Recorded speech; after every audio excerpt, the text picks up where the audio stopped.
Ugma na mapupos ang 15 ka adlaw nga enhanced community quarantine ECQ sa Cebu City.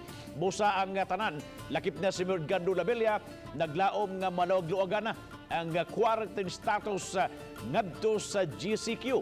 Samtang nakarawat ang Cebu City og 600 kasakong bugas og mga dilata og noodles nga gidugang sa pag-apod-apod ngadto sa mga apektadong lumulupyo. Ano ang report? Magpabiling gihapon ang nagbayan sa Sugbo nga giisip nga epicenter sa COVID-19 gumikan sa Mikuyanap nga coronavirus disease nga miabot na sa 7,520 as of yesterday base sa data sa DOH Regional Office.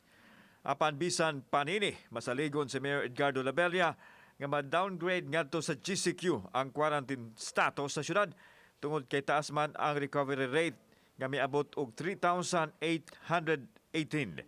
Gibadayag sa mayor nga nahimo na syudad ang tanang paningkamot aron pagpakgang sa pagkatap sa virus.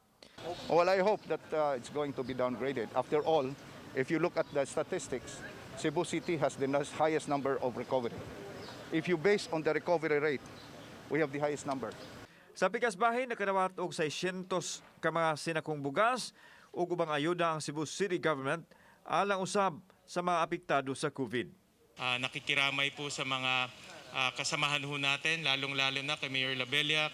For this very kind gesture of providing the Cebuanos, especially during this time of crisis.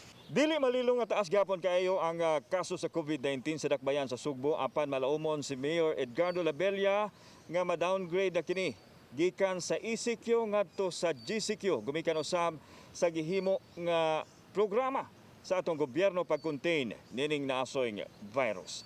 Kauban si Cleofer Lumayag, ako si Alan Domingo, Balitang Bisdak.